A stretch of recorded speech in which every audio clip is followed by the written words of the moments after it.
Hello, everybody. This is Peter. Welcome to the October 5th radio show. There was a little bit of a glitch getting on the air here, so please bear with me. But nevertheless, we have an interesting show for you all today. We're going to be talking with Dennis Traynor, Jr. from the October 6th Coalition to Occupy Freedom Plaza in Washington, D.C. And we're also going to be talking with Brian Phillips of Occupy Wall Street. I don't need to inform everybody about what's been happening. Well, obviously across the world, which started many months ago with different levels of civil unrest against the banking financial system, of course, government correlations.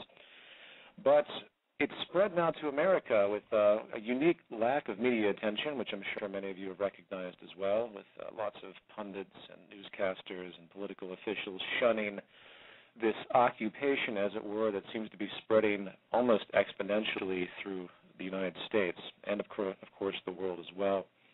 Occupy Wall Street's where it began a couple of weeks back, and it's something that the Zeitgeist movement needs to be very privy of and pay attention to and, in fact, become a part of, at least if you feel that it's in your interest, in your courage to do so. Essentially, what it comes down to is we need to get our message out there so the protesters can have a larger sense of what can actually be done as far as change. The issue at hand really is about, I don't know, I hate to say the word ignorance, but I've been watching a lot of the reactions and a lot of the demands, and I am going to be talking with the individuals I mentioned later in the broadcast about these issues.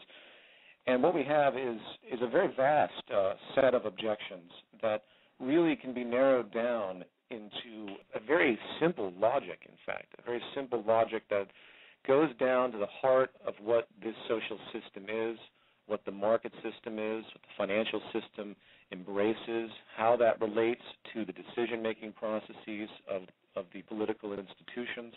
For those that follow the Zeitgeist movement, none of this should be new to you. This is pretty common stuff that we've been talking about for a long, long time.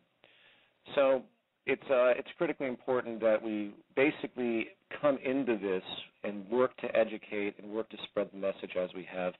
I do believe that the momentum that's been sparked here, given how fast it has gained attention, regardless of the lack of media exposure in the West, it's not going to stop, and it's going to get bigger and bigger and likely more chaotic. One side of me is excited by the prospect that I'm seeing because it's kind of the way I sort of envisioned this type of an uprising to occur anyway. But another side of me is fearful. Another side of me says, well, if a mass rebellion does occur in the States and the West, we basically could set ourselves up for even more totalitarian reactions from the state. We could set ourselves up into a spiral that could lead into certain levels of oppression, certain levels of dictatorial measures coming from Washington.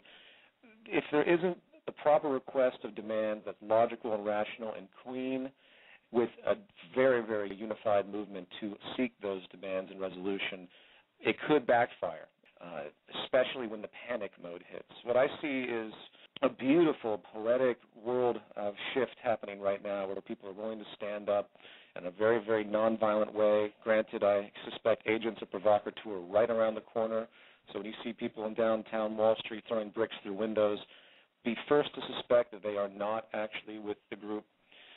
But this is where the Zeitgeist movement comes in as far as education. So what I'm going to do, I'm going down to New York, Wall Street fairly soon, and to motivate those in the New York chapter. And I'm going to more or less kind of approach this as a day that we all go to our local facilities, our local centers that are engaging this in your local community. Sort of the Zeitgeist descends upon occupation of Wall Street, occupation of the financial center, occupy everything. It's sort of really a global issue, as we all know very well. So I'm going to be talking about that more so, and we'll be posting what my agenda is, and I hope we can really engage this. That's my biggest concern is engagement.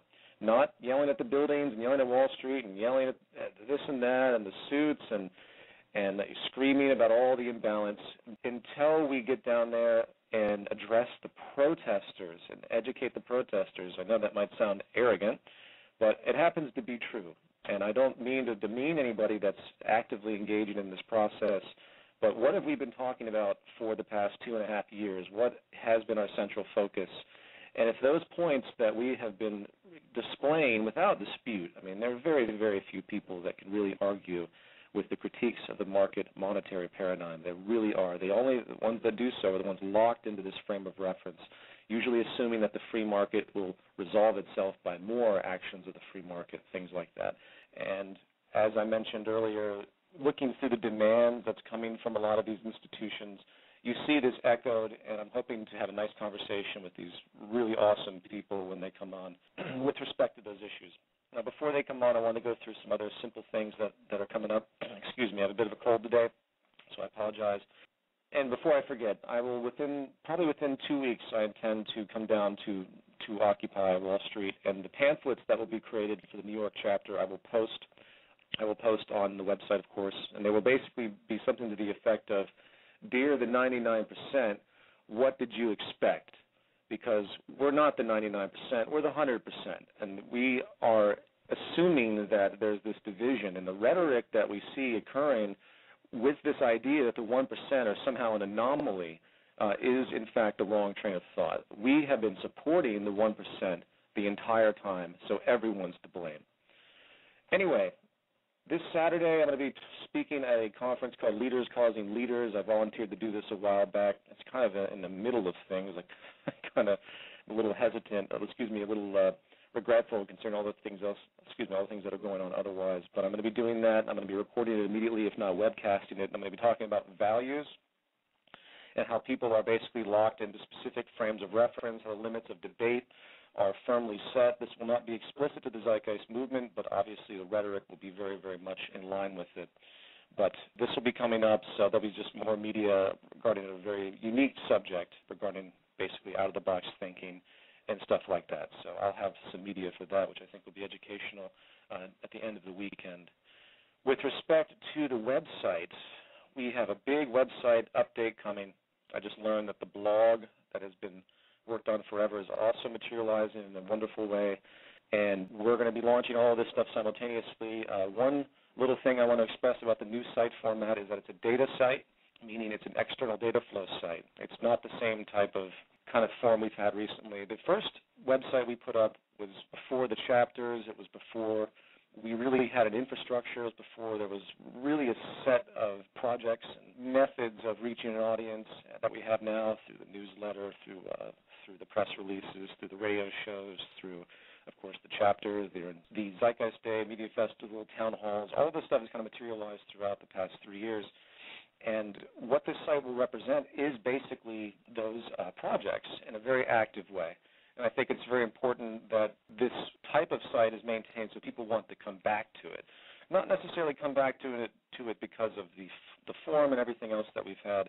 That's actually not going to exist, by the way. We're going to be replacing the forum with a data entry type of situation, along with comments that can support the various articles that will be submitted and written about in conjunction with the blog site, too. So there'll be a merger of the two sites in different ways. So I know some of you will be a little irritated by that we're not going to have the forum there anymore. I believe that people can go to their local forums, their local chapter forums if they want to engage in that, or really go to the Facebook world. There's also TZM Network, by the way, which we'll be promoting as well, which is a version of Facebook, which programmers did a very good job of creating a Zeitgeist movement area for different social networks unified, if you haven't seen that TZM Network.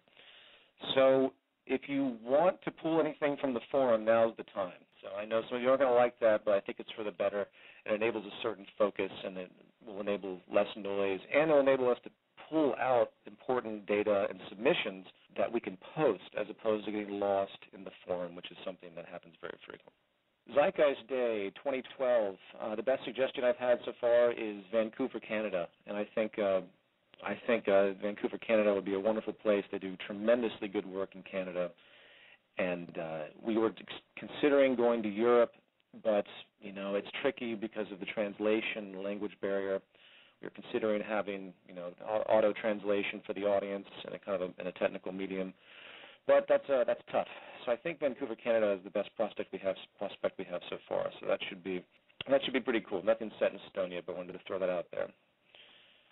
Zeitgeist Media Festival, that's right, I haven't had a radio show since that occurred. Right, Zeitgeist Media Festival was such an amazingly positive thing that happened across the world, and a lot of us took big financial hits, but we all took it in stride, and I think for the first event that we were doing this, it really was a tremendous landmark. Lots of food was raised, unbelievable awareness. I made tons of unique connections with other organizations that are doing similar types of projects, and this will grow every year. And as this system continues to deteriorate, people are going to constantly look to find different avenues of expression and avenues of community, really, to figure out where their place is as far as advancement. And there's no better place than the arts when it comes to things like that. And, of course, I don't want to go into the explanation of how it relates to Zeitgeist Day. I think we've already done that as the intellectual medium, and then the media festival is more of an arts medium.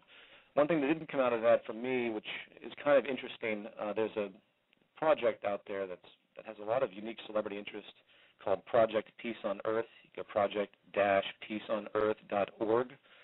And they approached me to be on the steering committee of this musical event thing that they're mirroring the media festival in a strange way, but they had preconceived this a while back. It's very interesting. It's different from what we advocate, but the gesture of it's actually quite beautiful. So it's 11-11-11. They wanted me to perform in Chicago, but I can't do that. There's no way. But anyway, I just wanted to throw that out there. Let's see here. What else do we got? Let's see. We've got a few minutes here before Brian Phillips of Occupy Wall Street comes on. Let me see here. Let me see if he's there yet. As far as the day, I know someone was asking as far as the day when we might descend on Wall Street, again, which would be wonderful to do as a unifying day. I'm thinking late next week. I have to get through the weekend in this lecture and then the rest of the site updates. But late next week, possibly next weekend, this could emerge, which I think would be interesting. One thing that I want to reiterate regarding the Occupy Wall Street and will basically occupy the world element that's out there, and when any of us engage this, is we really, really have to focus on the root causes of what's driving these imbalances in society. Until those elements are addressed, there's really nothing that can be done. And I really wish, I kind of wish we had more time. It's interesting because you can't actually predict any of this. Remember early on when people always talk about transition, they say, well, what do we do? How do we do this? Well, this is exactly the kind of transitional attribute that we couldn't quite expect, even though I think we all sort of anticipated this. We in many ways, I believe, our involvement in this transition, if you will be made through change that's initiated by others. And who knows, we would probably begin to create our own interactions as well in a more civil disobedience way in the future, too. But we really can't tell. All right, Brian, where are you? Here he is. What's your number, Brian? Is this Brian? This is Brian. Can you hear me? Yes, I can. Yeah, I was expecting you to call in from a different number. I'm glad you emailed me. I have this huge queue of numbers that people call in and listen to, so that's why I was looking for that. How you doing, Brian? I'm doing all right. We're sitting here at the park. We got at least 6,000 to 7,000 people marching with us right now down to Foley Square. Beautiful. But, yeah. Beautiful. How long have you been there? Have you been there from the beginning? No, I've been here for a week and a half, so I'm short a week. Okay. I'm curious to know how, first of all, how you kind of got involved with the organizing party of Occupy. Yeah, I just showed up and I let people, know about my experience and where I'm from and stuff like that. And just with that information, they kind of threw me into the circle. That's great. And what is your position, if you will? How are they regulating people's labor? Communications director and head of security. I basically am building the internal infrastructure for the communications of all the occupiers around the country. Nice. And I'm also doing security just for the Occupy Wall Street area. Are you familiar with the Occupy Together website? Yes, I am. Yes. That's great. That's great. Yeah, I was really happy to see that. I'm not sure how familiar you are with the work that I've done, but I always kind of reiterate that this is really kind of a global issue. Would you identify with that as well? Oh, yeah, definitely is. The great thing about it is, too, is being that it is a global issue, we are already occupying other cities around the world, too. No, I know. I've been reading about that. I just noticed in some of the rhetoric I saw around Occupy that it seemed to be very American-centric, and I always, that's probably a necessity at this point because the majority of Americans really want to think for themselves as far as America, but it's important, I think, to reiterate that this is a global problem with the financial system. So in about 15 minutes, Dennis Traynor Jr. from the October 6th Coalition to Occupy Freedom Plaza is going to join us. Have you met him? No, I have not. Okay, because he was down a few days ago and he spent the night in Occupy Wall Street. I was curious if you had a chance. But he's going to come on and talk about the work that he's doing. Are you familiar with the overflow to the Coalition to Occupy Freedom Plaza in Washington? Nope. Okay, so you're not familiar with that at all. It's launching tomorrow. Are they really? Yeah, it's a little bit different because you guys are focused on the financial center, but they're broadening and they're extending to basically kind of an anti-war movement. But it's also almost completely in line with the demands that I read about on the Occupy Wall Street site. Yeah. By the way, I wanted to ask you about the demands that I had read because I wasn't sure if they were really official. No, they're not official. I mean, it's kind of a work in progress right now. Okay. Do you guys have like a team that's together that deals with this type of issue, or how is it being structured? Yeah. I'm curious to know. We actually have a group of lawyers who don't want to be mentioned, but we have a group of lawyers and other political officials that are kind of helping us out with this. I mean, That's I know great. we have a bunch of, youngsters, I guess you can say, that are trying to make a stand, but we're making our voice be heard, and with that, we're getting help. Lots and lots of help, actually. Good. And as far as the media response, you guys getting any more luck with actual mainstream coming down there, or are you still getting Oh, yeah, dismissed? actually, right now we have probably every news station in New York City just on us. Good. I imagine they're trying to pin you guys in the sense of trying to find ways to dehumanize and dismiss you. Yep. Are you, as the communications director, are you engaging them yourself, or do you have a team of sort of press representatives? How are you organizing that? Right now we're working on getting a team of press representatives, but I am trying to, orchestrate who does actually speak to the media.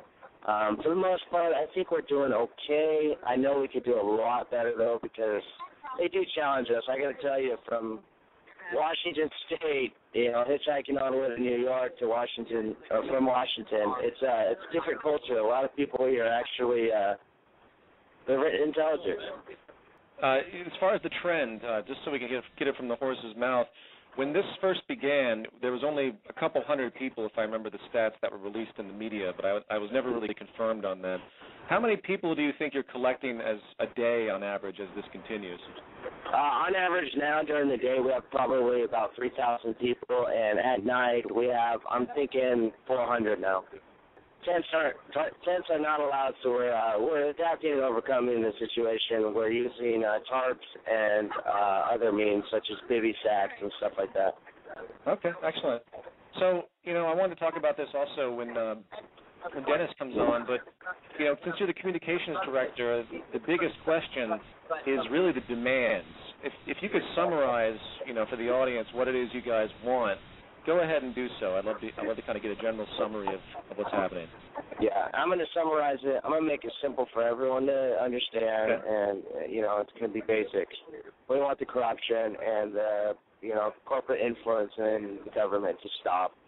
We want the Federal Reserve to be pulled out of the United States because, I don't know if everyone knows this, but it's a private company, and it's the main lead cause of our economic fall. So, that's it. We want the corruption. We want the lies and everything just to stop. We want change. We're tired of it.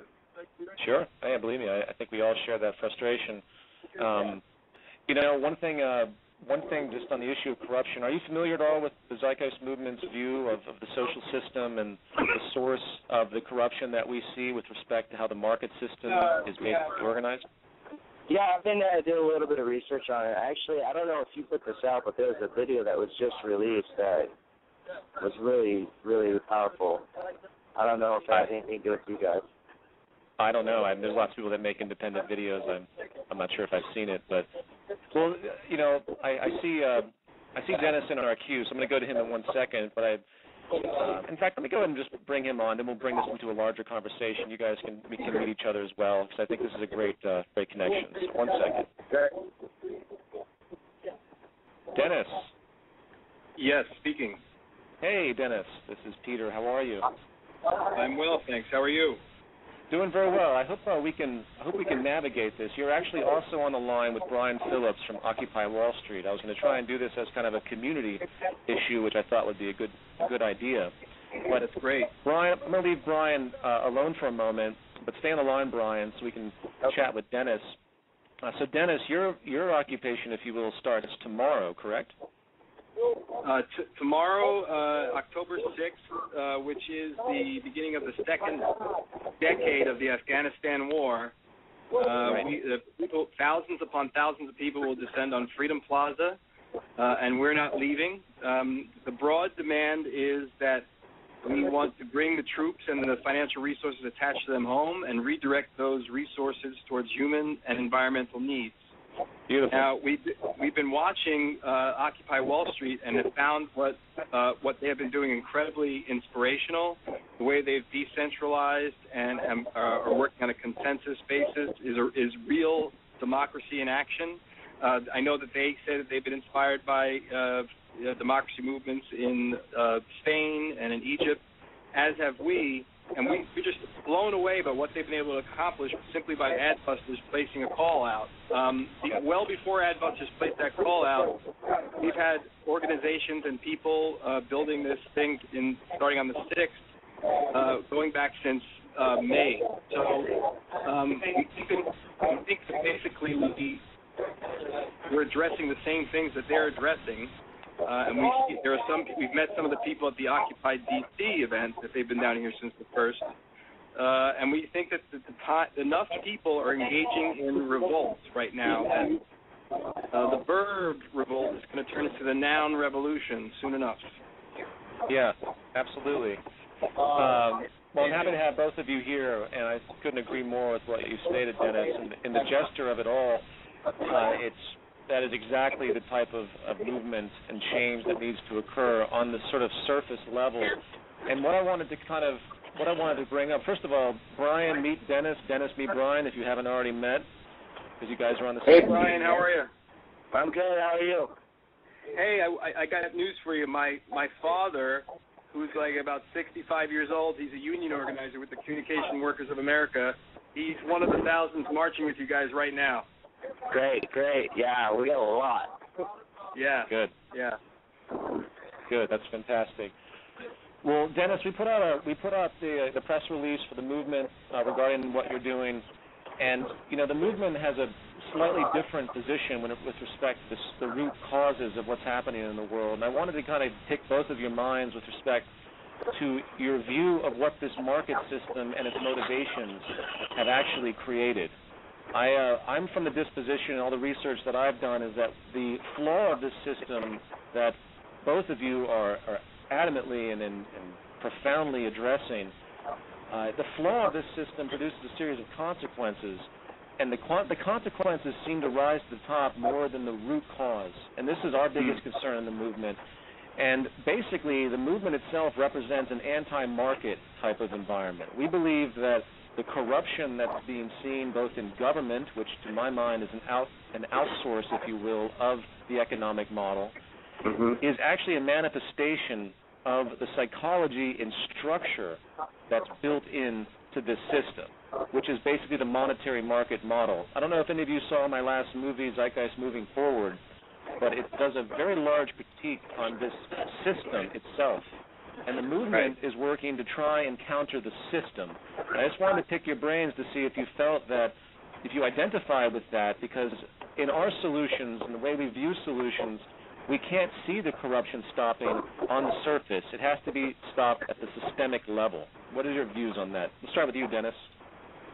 Well, I think that I would agree with you that there are no easy solutions to the problems that we face right now. It's not about some kind of constitutional amendment or some constitutional reform or just electing the right woman or man into office. The whole way that society functions is completely out of whack. It's driven by greed. You know, Oliver Stone is probably losing his mind that Gordon Gekko in Wall Street was a satire, and you know, and he's got 25 years worth of Gordon Gekkos who turned the world upside down.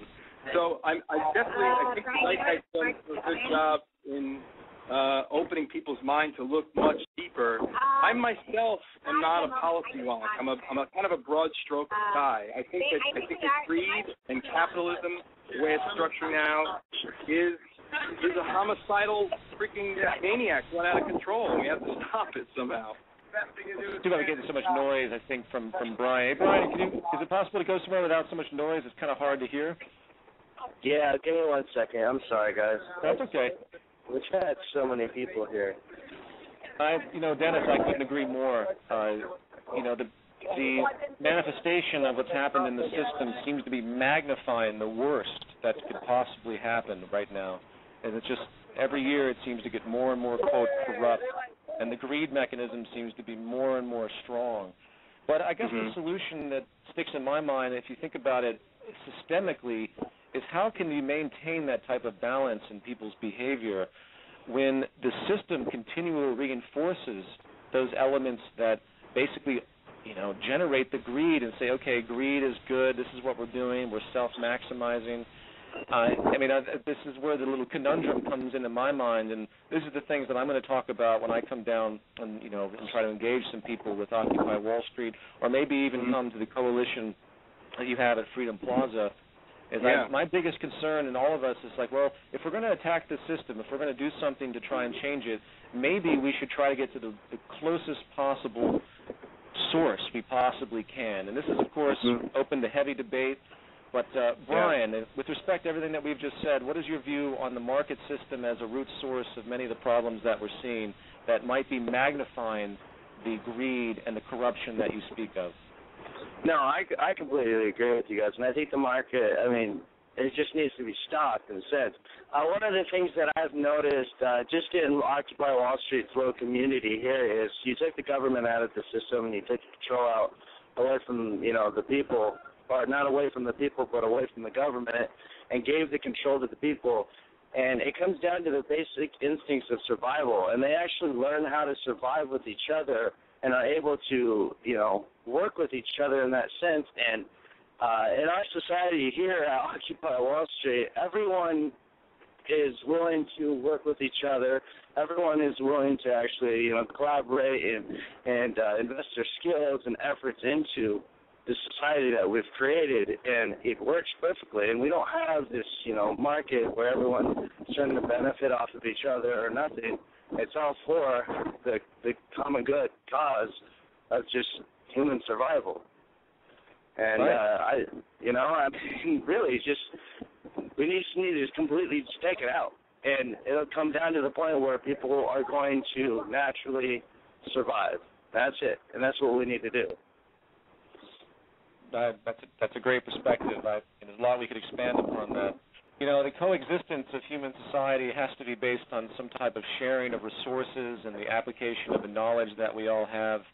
And one of the biggest tenets that we talk about is what if, and just as Dennis talked about, what if we took all of our resources that were spent on war and this maintaining of our separation, and we focused on creating the best possible products, the best goods, if we focused on solving problems with those resources, and it even transcends money. It's not even about money anymore. It's about actually using what we know to help and create peaceful coexistence and prosperity. And exactly. I just think I think it's wonderful to see all of this converging. And I guess that's the one thing I try my best to leave with anybody I speak with is if we could just get on that plane of a train of thought. And I think both of you are definitely there. Going back to you, Dennis. What's the plan with what you guys have coming over the course of the next few days? Is you're just gonna kind of wing it, or do you guys have a set structure of how you're choosing to maintain the occupation? We a little bit of both. We have a pretty tight schedule for the next 4 days. Built into the schedule is open assemblies, but we also have we have some speakers and some bands. We have kind of a festival-like atmosphere the first couple of days. We have open mic sessions for performers and musicians and comedians. We've got storytelling tents. We've got training sessions, small breakout sessions. We've got foreclosure and housing rights advocates, environmental activists, people doing breakout sessions.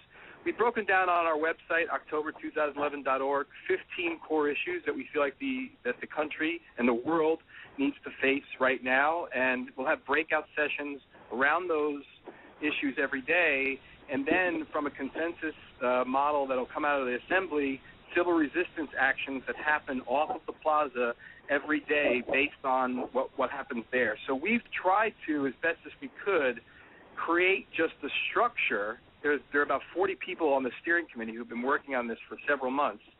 But what we hope to do is invite people to step into that structure, and just like these people are doing on Occupy Wall Street, is this steering committee that I'm a big part of right now will cease to function, in less than 24 hours, and we're going to turn it over to whoever shows up, in a real direct democracy kind of way. Wow, great. That sounds dynamic. I know Lee Camp is going to be there too, right? I just on his blogcast. Lee is going to be, Lee I think is going to be there. He'll be here tomorrow, but I think he's going to perform for us on Friday. Yeah. And Lee's a friend, so I know that's how you and I came to be introduced. So. Right, that's great. And as far as the unification of all these movements, what we have is this sprawling out of control of people that are getting excited by this. And we've seen here in Los Angeles, we're getting a permanent occupation group there. And it's obviously spreading in Boston and many other places. Is there any effort happening right now with you, Dennis? And I think, Brian, you mentioned that you're working with Occupy Together, the website. But, Dennis, is there any efforts happening for you to unify as well with these other groups that are doing this? Well, I was actually down at the Occupy D.C. encampment early this morning. I did another interview with another news outlet, and I went to say hello to them. So we're reaching out to them, and we feel like there's going to be a lot of spillover. I'm sure we'll go over there, and I think tomorrow most of them are going to come to us and vice versa. The one thing as far as expanding or unifying that I feel like we have to be very careful about is now that you're able to get some media attention, you have some mainstream, like even Democratic front groups like MoveOn.org, and Van Jones is trying to. I was interviewed on TV this morning, and they thought I was part of Van Jones' organization, and I said, no. We're not about promoting parties or politicians.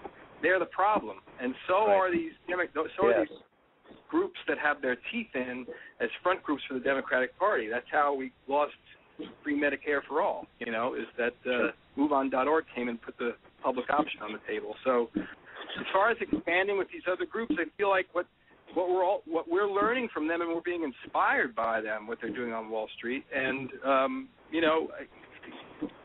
so that's an expansion, and it's almost 100% overlap, and I think what we stand for. So sure, yeah. I guess back to points I made earlier with respect to the unification with respect to what the real problem seems to be, which is systemic and global, whether it's the corruption of government or whether it's the rampaging greed that seems to be born out of the inherent mechanisms of the market system. It's something, I would hope that something could happen where a council could be created, if you will, with all of these organizations. I'm not referring to MoveOn.org. As far as I'm concerned, they're far too establishment.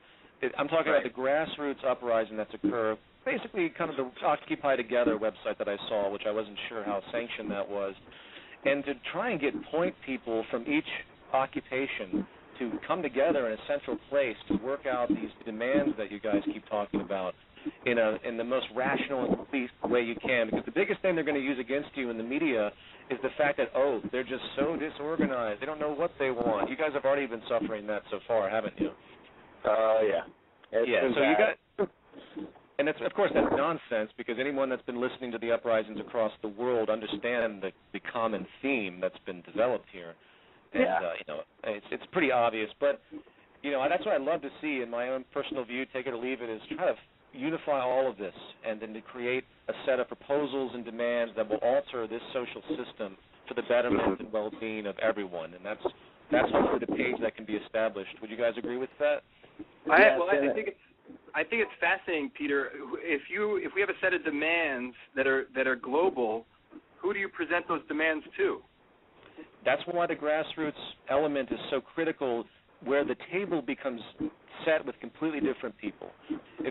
Eventually, I believe the occupation will lead to civil disobedience on a level that's never before seen, where people will they'll stop engaging the system. I don't believe in violence. I'm sure everyone knows that. What I believe in is the Martin Luther King Gandhi issue, where you just stop supporting the system.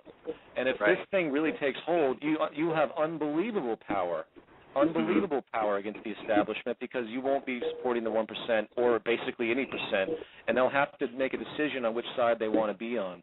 And at that point, it's an open slate, and that's really what I love to see. That's the way I've sort of envisioned this ultimate revolution, if you will.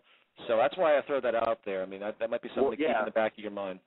Actually, I definitely agree with that, and I've been working with some lawyers and some other, political officials around that concept, and I guess they're calling it opting out. We opt out. We buy some land, and we start our own colonization in a sense. Yeah. Well, I just don't think that the political establishment is going to really be there to serve any of us after a certain point, because of what the political establishment is. And it's going to take a very different type of social approach, I believe, to get us on a sustainable path that's actually human conscious, But I won't belabor all of that. I think it's really tremendous what you guys are doing. I won't keep you too much longer. If you have anything else you'd like to say, I'll start with you, Brian. I want to make aware of other websites we are using. We have occupy.org, andnowtheweather.com. Our livestream.com/Global Revolution, and then we have occupytogether.com. One of the things I am working on to connect all of the other occupies is a communication point for everyone to get together, and it looks like we're probably going to start using the new Google Plus Huddle. So just to let Dennis know about that. Great. Excellent. And Dennis, anything you'd like to add? I would say that anyone within shouting distance of Washington, D.C., in the next several days, it's a long weekend, come on down, see what we're all about. We stand for a supermajority of Americans, and hopefully, Peter, people around the world stand for. And what we're doing then is only revolutionary because the insane people have taken over. That there's the representative democracy is no longer working at all. So we, the people, are gathering to create a more perfect union. But Peter, to your point, you're right. It goes beyond nationalism or our country. But for us, that's definitely where we're starting. We are gathering to do the job that our representative democracy is not only abdicated, but is doing in a way that's harmful and that's exponentially bringing us closer to the extinction of the species. And I say that without hyperbole. They're driving us towards extinction. I agree. October2011.org is where people can find out and get more information. Freedom Plaza is just 2 blocks away from the White House, so people geographically can figure out how to get there. And we hope to see you. We're creating a structure that has organizers but no leaders. And out of that, we hope to have our demands heard. We're not going to equivocate, we're not going to acquiesce, and we're not going home. I'm with you guys, and I think a lot of people listening are as well. And we see this as a transition point, and something that if the cards are played right, things could happen actually quite rapidly for change, as long as people remain open and stable, and don't let any agents or provocateur get in there and mess you up, because that's just around the corner. But yes. All right, guys, I really appreciate you coming on, and I'm going to be making my rounds at various locations as well, and I'll do my best to continue to support and to keep education going. And, just stay strong. I think this is the beginning of something extremely unique. All right, Great. thank you. Look forward to seeing Solidarity, you. Brian, solidarity. Yeah, solidarity. Thank you, Take care, guys. All right, bye. All right, so that was Dennis Traynor Jr. and Brian Phillips of Occupy Coalition, Occupy Freedom Plaza, Washington, D.C., and Occupy Wall Street. When I first started to talk about this issue, or sent out, the support for Occupy Coalition, Occupy Freedom Plaza in Washington, D.C., they say, well, this isn't necessarily what the Zeitgeist Movement has talked about. We're not really a protest movement. And this is absolutely true. We're not a protest movement. We've talked about this a great deal. we have to understand that we have to start somewhere, though. And if you really think about the possibility of what's happening right now with Occupy Wall Street and Occupy the World, it's the very seed of the type of transition that the Zeitgeist movement has been talking about for a long time. It's right there, and it's up to us, if you believe in this, to begin not only raising your objection, as I said earlier, to the establishment, but also to talk to the people. The Zeitgeist movement needs to kind of absorb, if you will, and the values that we promote, the efficiency that is right there with the resource-based economic model. I mean, the reason I pushed in a little bit with each one of them about what they're demanding and why and what we could do in the market system, and I think they both more or less understood it, is that until the root cause is addressed, they might get some legislation in there that could help things for a little while, but what does it mean after a certain point? Because someone could come in a different administration and completely revert everything that had been demanded. We see this periodically, which is why the train of thought begins to transcend politics. It begins to transcend the legal system, and it goes straight to the foundation of what a true economic system is, economics meaning the management of a household, to take care of all the world's people, to enable prosperity, to do what really intuitively everyone assumes we're doing, but we simply aren't because of the inherent mechanisms of the market system. And the greed is out of control, but the greed is also a product of this system. As I stated in the press release that came out regarding Occupy Wall Street, the mechanisms are all in place for the type of exploitation. Market efficiency demands exploitation. It demands advantage and greed. So in a way, what else do you expect? What else do we expect from these people in power than their, quote, corruption? Because they're not actually corrupt. They're just a magnification of what this system is and what it personifies, what it reinforces. And that is what I really hope everyone out there does understand, and I really hope people can begin to communicate that to everyone else. Until we do so, we're going to be running in circles, I'm afraid. But don't take the high horse with any of these individuals, as I noticed a certain mentality there with certain people as though this is not what we do. Well, we are going to do whatever the hell we can do to get inside of any revolution that can make the change that's required. And it's going to be a long process, but who knows? It might not be as long as we often think. Some people say, oh, it might take generations and generations to make this type of transition to a resource-based economic model. Well, maybe it won't. Maybe it'll take a decade with a very, very tense move, a civil disobedience campaign that shuts this system down, where people say, well, we don't know what else to do, so we're going to have to listen to this grassroots movement. Not the political officials, not the lawyers, not the economists, but listen to people that have never been listened to, basically, in modern history. And that is, as radical as that may seem, I believe that's where the source of this change will come from. This is why the Global Redesign Institute that I want to get going, where people contribute to new social infrastructure design, is what it is. This is why all the communication campaigns are what they are within the Zeitgeist movement.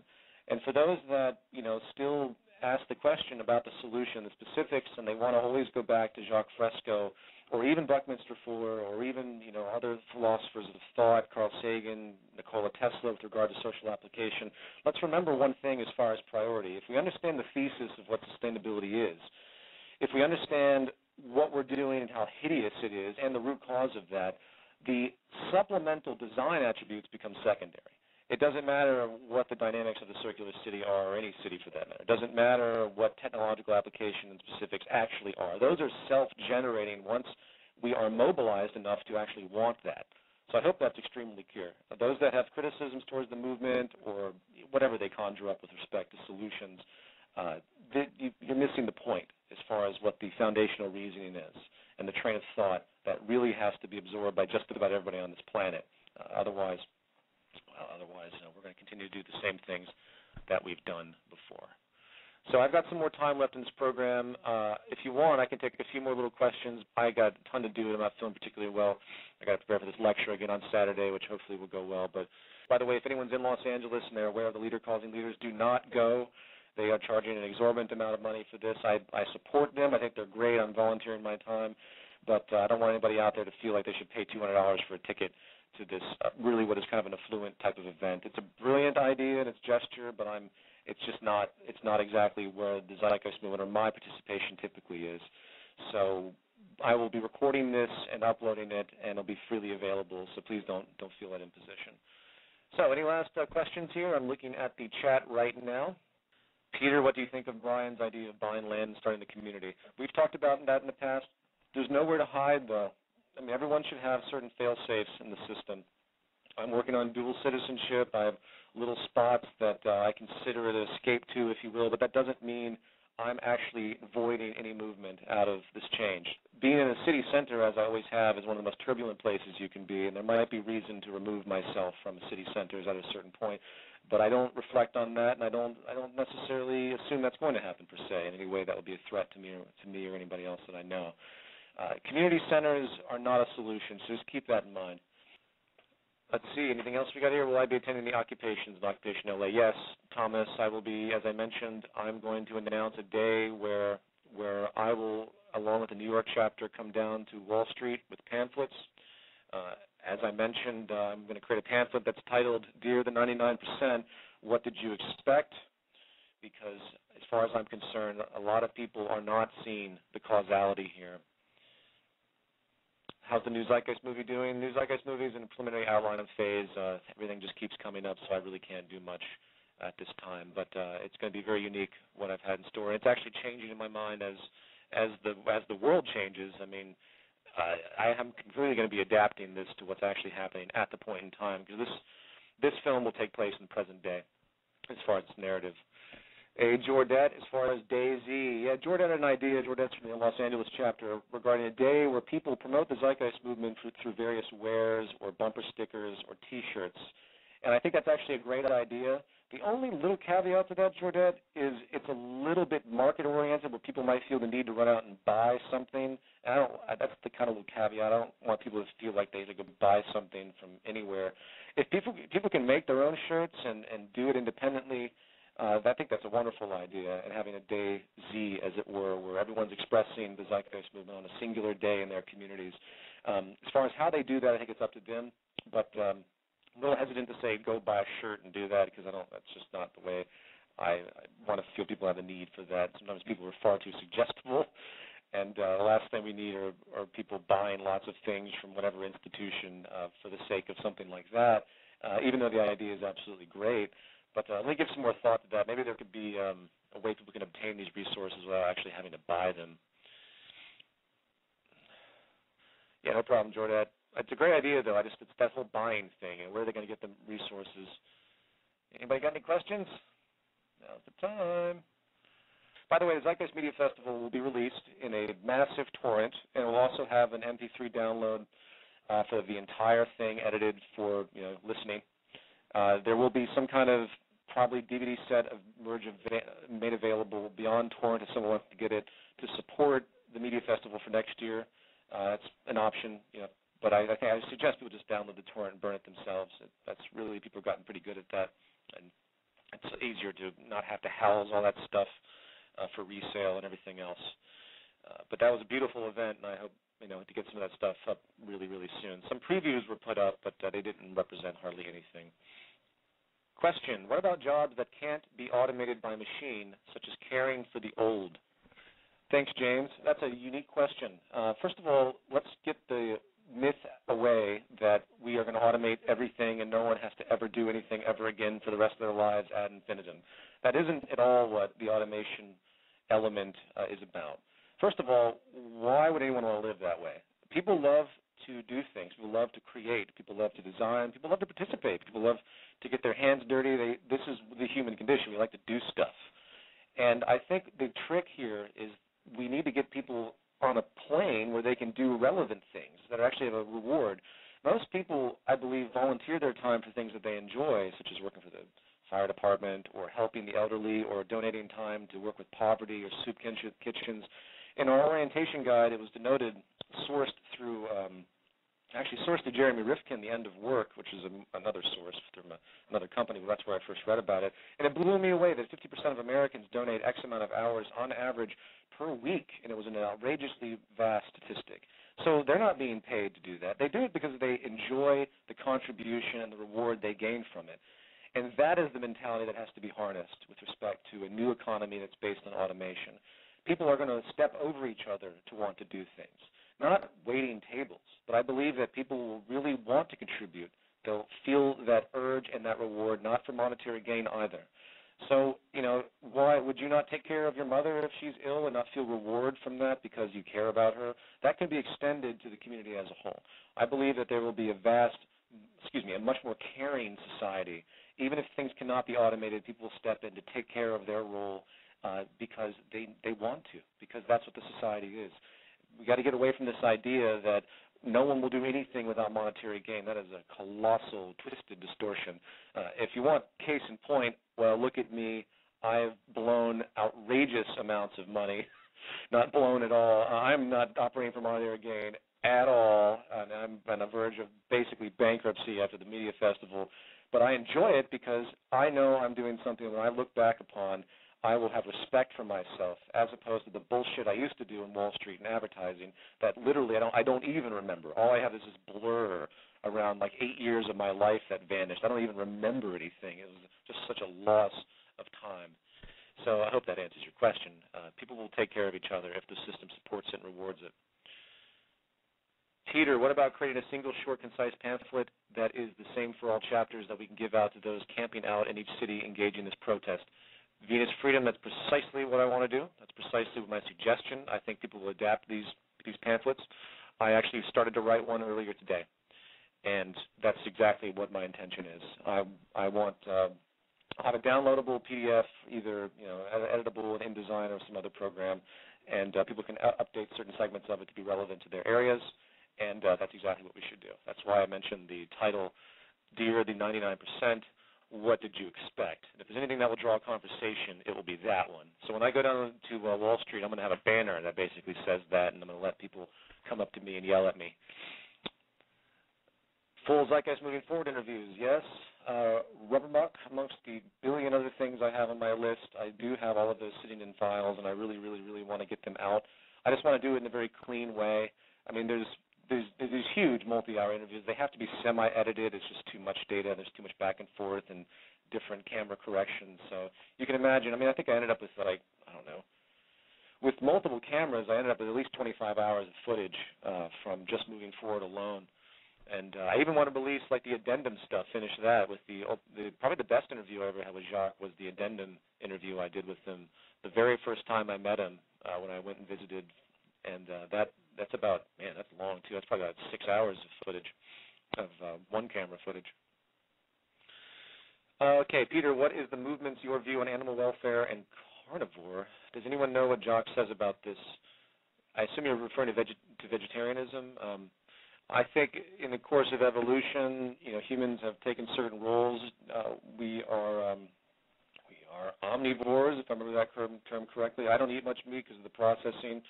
I don't agree with any larger philosophical disposition. It's hard for me to rationalize it logically, but I do think that in time, through advancements in engineering of different protein structures, if you will, that we will not have to kill animals in the future, and Jacques has actually stated that as well. Jacques said in the future, we can engineer the type of meats, if you will, in a very, very clean way without half of the disease possibilities that we have from current, processing that we have, without half of the horrible treatment of animals, too, where they grow these chickens and they get stuck to the gates. I'm sure you've all seen Food Inc. and all those atrocities.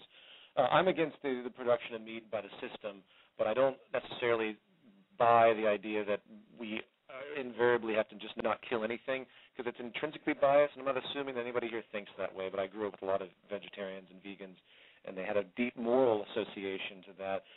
And, if you read, Jacques Loeb, he did all these interesting experiments on seemingly inanimate organisms, and what is our comprehension of other forms of life? We say they don't feel pain. It was actually found that the sensitivity of certain plants was much higher than what we consider to be animals. These are open issues, but I think in the broad view, it's really a matter of humanity. Life kind of feeds on life, but if we can just be humane with this process, then I think it's a natural element of life. But again, in the future, Jock has stated that we don't necessarily have to kill anything, so keep that in mind. Okay, what have we got here? Dun, dun, dun.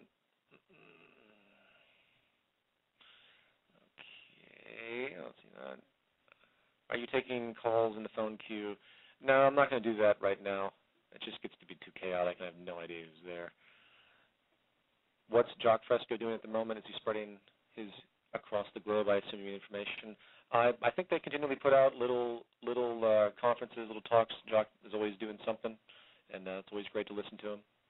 Have I spoken with Russell Simmons? He's talking about organizing hundreds of thousands for Occupy Together on Real Time with Bill Maher.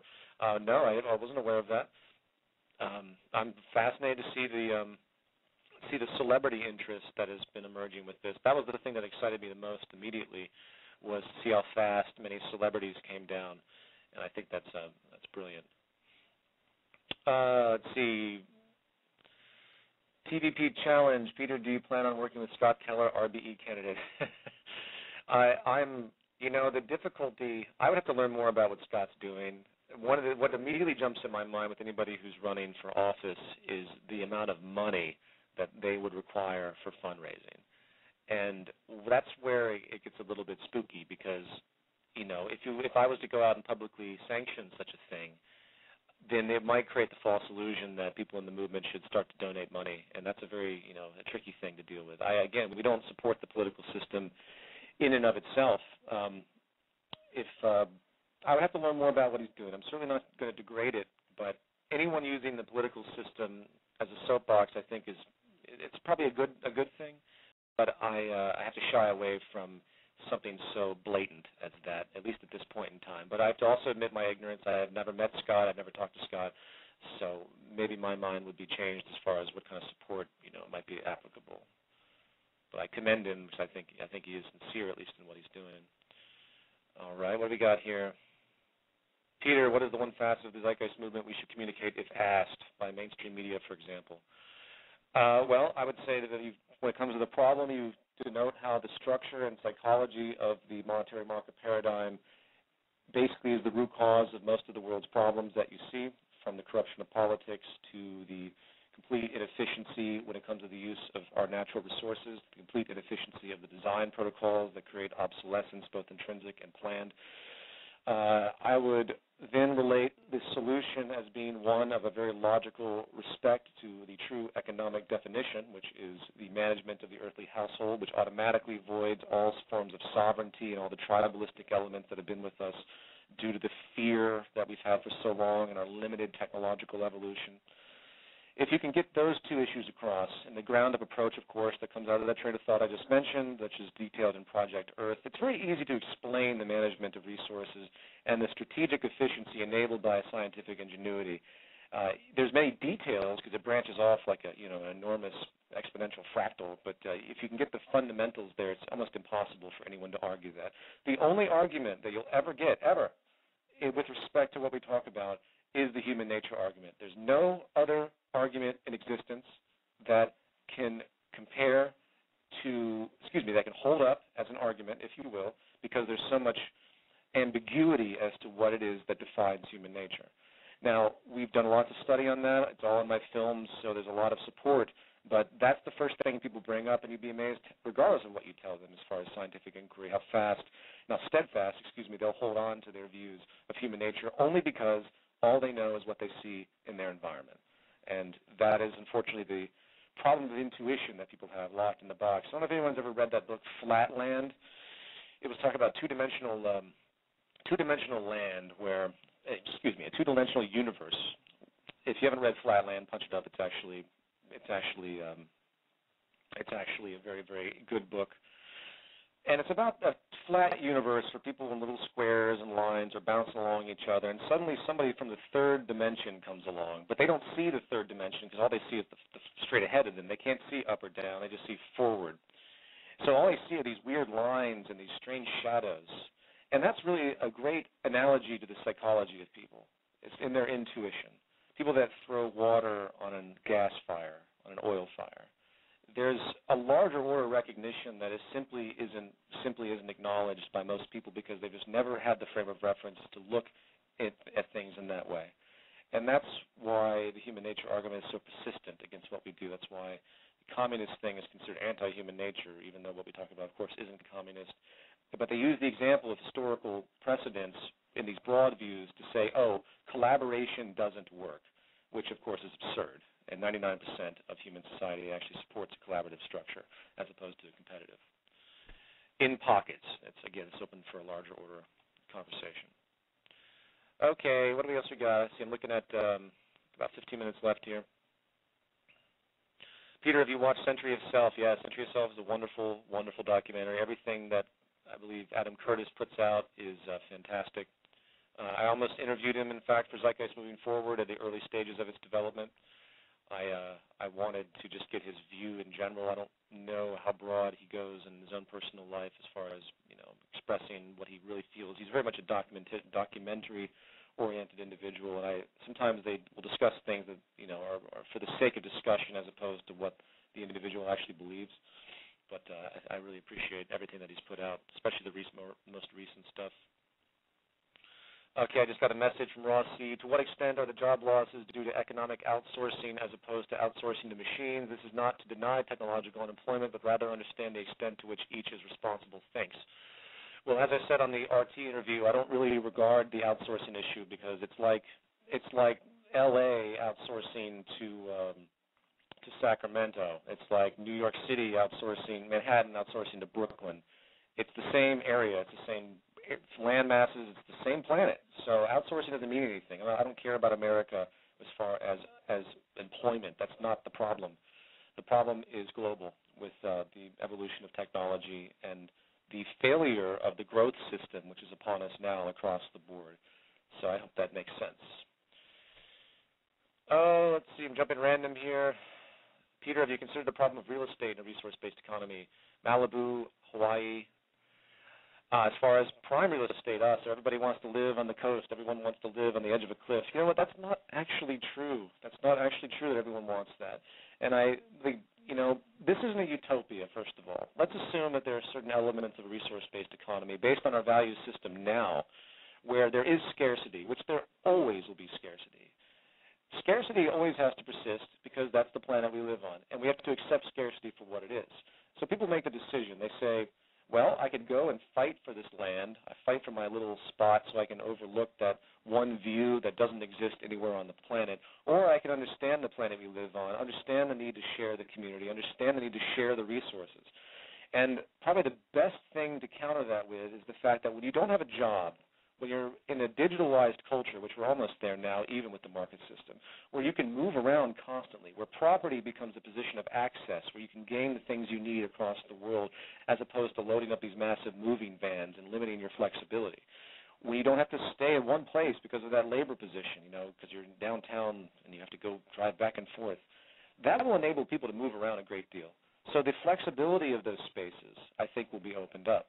I think people will have access to many different forms of real estate, and they'll move around. And therefore, that will nullify that idea of having that permanent kind of position, of that elitist view of, oh, here's my mansion on the edge of the cliff. But beyond that, that's a secondary notion. Beyond that, one way or another, people are going to have to realize that they have to share the planet, and systems will be worked out where that can materialize. So remember that the value system of people obsessing about these little cultural nuances, it's more or less temporal. And it has to be temporal because we exist on a planet that's scarce one way or another. We have an abundance to provide for all the world's people to a certain degree, but that doesn't mean everyone can have a 50-room mansion and 3 jets parked in their front lawn. That's actually a form of violence.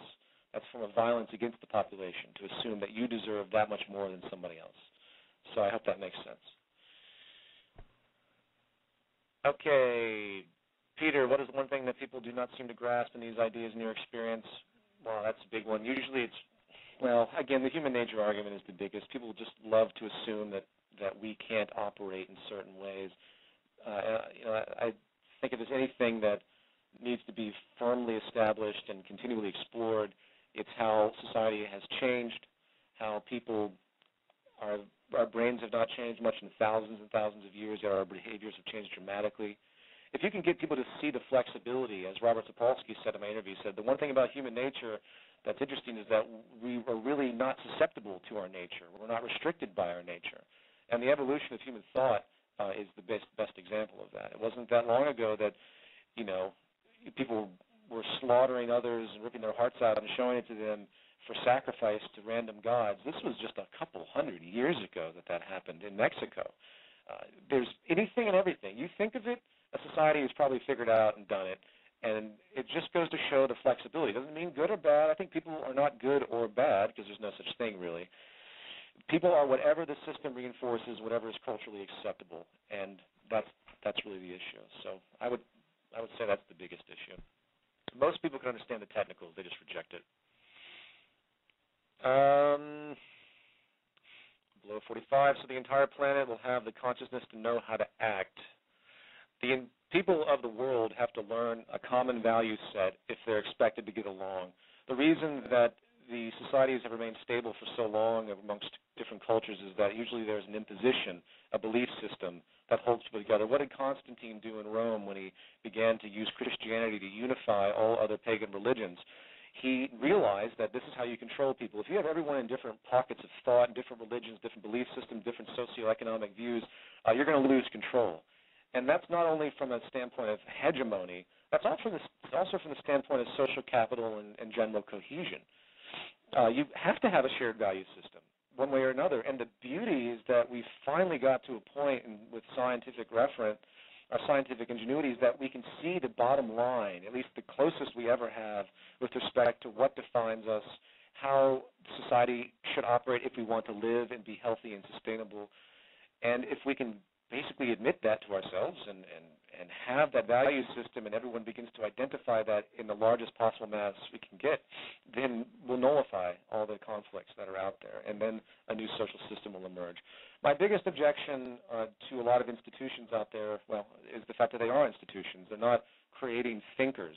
The Zeitgeist movement needs to create thinkers. It's easier said than done, but that's exactly what we have to do. We don't want to create followers. I don't want anybody to quote me.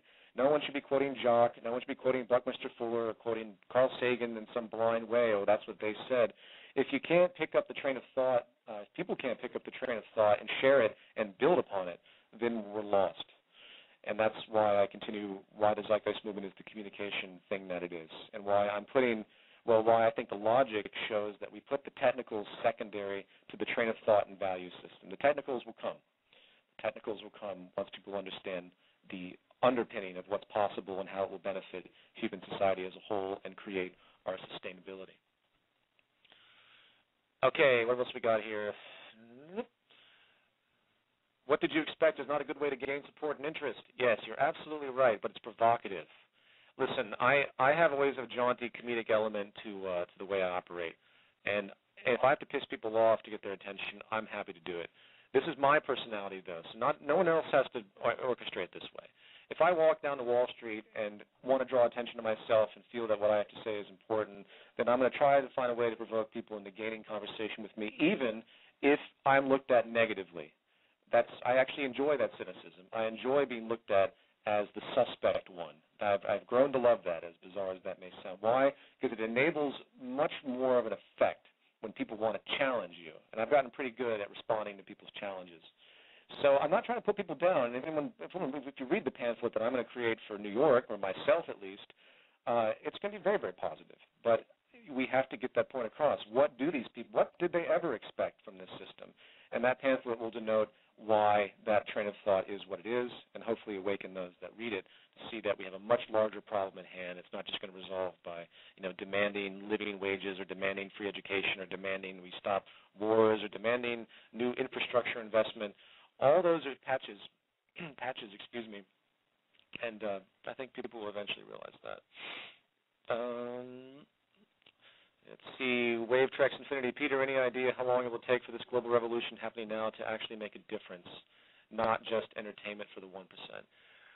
Well, Wave Infinity, this is the ultimate question. I really don't know. If you remember back a year ago, people were saying within the community that, oh, this will never happen. You'll never see the kind of uprising. You'll never see anyone question the monetary system in any real way. You'll never see people question even money itself. I have noticed over the course of the past year an outrageously fast, accelerating reaction to the negative consequences of this system. and I've heard rhetoric come out that I have never heard before.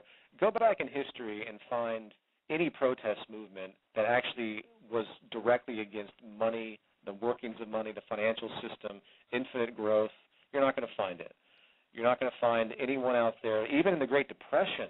All it was about broad social systems, if you read through the literature that was documented. No one really went to the core of the issue. No one said, why did the system do this to us exactly? I mean, they did. I take that back. They did. But no one, anything I've read, was there a causality that hit anything other than, say, the Federal Reserve Bank and the general shenanigans that came of it. None of it went to the market system. For instance, if you're going to question the financial system, it's not just the greed issue. It's the fact that the structure is set up to be imposing to benefit the upper 1% holistically. So anyone that wants to object to greed must say to themselves, must also object to the fact that we have an interest system. The interest system rewards the wealthy and condemns the poor. It taxes the poor, if you will, for lack of a better expression, and it continues to feed income to the rich. Now, that's guaranteed structural classism, as I've said before. So do you see that in any literature in Occupy Wall Street or anything else? Is that built in yet? These are the specifics that have to come forward structurally. And once people begin to recognize the structure, the change will happen, I think, a lot faster than any of us expect. I just hope it doesn't get too out of hand too fast where you have to start backtracking because of this sort of disarray and confusion and eventually panic. That's my biggest worry, as I stated early on. There's an element here for panic once the system continues to deteriorate, which is happening very, very rapidly. Once the stock market loses its confidence, which is just a matter of time, like really loses its confidence in the inflationary-driven market and people's retirements start to evaporate, you're going to see a whole new level of dis-ease. Once the unions start to get really, really mad and they start to go on strike and food is no longer delivered to certain grocery stores, you're going to see an entirely new level of disease. So anyway, once the wars begin to accelerate and people begin to question why all these new engagements are happening, if you didn't see people angry enough at what the U.S.'s behavior is, it's going to create another level of disease. Anyway, how much time do I have here? All right, I got a few more minutes. What else we got here, guys? I'm not quite sure what that one means. Peter, in what ways exactly do you see the movement getting involved with the Wall Street protests? Well, I think I've kind of described that throughout the course of this broadcast. We are there to help and show presence, but also to educate those that are protesting, to make sure that the structural issues that we've been talking about for years are addressed and put into the consciousness of these individuals. Otherwise, it's really just the same circle. I mean, as much as I admire those that are doing this and have initiated this, it has the danger of basically doing nothing in a strange way. It has the danger of creating false resolutions that will eventually be overturned in the future. Peter, in what ways exactly do you see the movement getting involved with the October protest rallies across the world? Well, again, same question, same answer. Peter, what do you tell people who think the only solution for change is to fight and more conflict? I say look at the history of conflict and fighting and ask yourselves what it's gotten them. You can't argue with the work of Gandhi and Martin Luther King.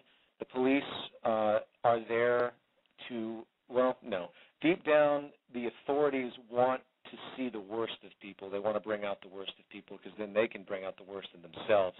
And then once violence emerges, then it becomes a self-demoralizing and obviously destructive quality for the expression. So you could say a lot of things about decency and ethics, but I think fighting just doesn't work. I mean, if I understand your question correctly. Again, remember, this is only one part of what the movement has been talking about for a long time. It's not only the objection to the system and its root cause, it's also the solution. The solution is critical. The solution plows through it all, which is, again, why this pamphlet I want to create will basically talk about that, too. It will talk about what do you expect, and here's a solution, and hopefully people can see the solution as well. It's going to be hard because most really just want to still complain, but the solution, again, which is the train of thought. I hope everyone understands that. I keep stopping myself because I could go on these long tangents on things that I know I've said a million times. So if you want to be specific in your questions, please do, because Sometimes they're a little too general.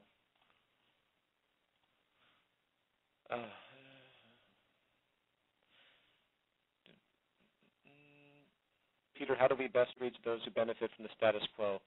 Well, those who benefit from the status quo are going to be such the minority after a certain point in time that their benefit is going to become nominal. Unless they want to walk around with 1,000 security guards with automatic weapons around them once the system completely collapses, they're not going to have a lot to... The main thing that supported the status quo are the values that people have had, which basically identify with the status quo, assuming that they will be in that position at some point. That's the old fallacy of the American dream. So I think it's really that realization, the realization of the masses to know that the people in privileged positions, quote, in the position of the status quo, are only supported by them. And I think once the support removes, so does those in this privileged positions, hence the status quo. What else we got here? I have 2 minutes left. Actually, I wasn't expecting to go on this long, but I'm happy to answer questions. What do I think about a no-show revolution? Stay home, stop the money flow, default credit cards, cancel contracts, quit jobs. Well, you have to walk a delicate balance with such a civil disobedience type of action. I think it has to be step by step. I already noticed that I believe in. I'm sorry, someone sent me a link earlier to a place where they're protecting Citibank from bank withdrawals. People are slowly beginning to withdraw lots of money. Basically, bank runs will probably be upon us fairly soon, and that's going to be very interesting to see as well. I think I can't really express what type of civil disobedience will emerge yet and why, and I have a feeling it's going to start before the Zeitgeist movement does anything. I just hope it's correctly targeted. But again, we don't want the system to just shut itself down and everything left out to dry. There has to be a transitional element. So please don't feel so renegade that, just to shut everything down, this and that. It's just a double-edged sword. As much as I wish it was that easy, the system has to continue on some level. If the system doesn't maintain its distribution of food and everything else, it's only going to get worse. So whatever actions are taken need to be extremely symbolic, but yet extremely strategic. This is very important. And I could give a lot of comments about what type of actions like that could emerge. Specific sector boycotts, for example, like the financial system, would be amazing to see. But I'm not going to go on that tangent right now. There's enough chaos happening in the world and enough that has to be kind of organized and understood at this point. Anyway, I'm going to let it go from here, and I appreciate everybody chatting, and I hope everyone got something out of the rather chaotic discussion with Brian and Dennis. And I will be posting more stuff. We'll all be posting more stuff with respect to where we go from here. And a whole bunch of new stuff is going to be hitting the website soon, so everyone keep a look on for that. And 30 seconds left. All right, everybody, I really appreciate it. There's no end music for this, but I hope everyone's well, and I apologize for these questions I'm seeing now that I can't answer. Take care, everybody.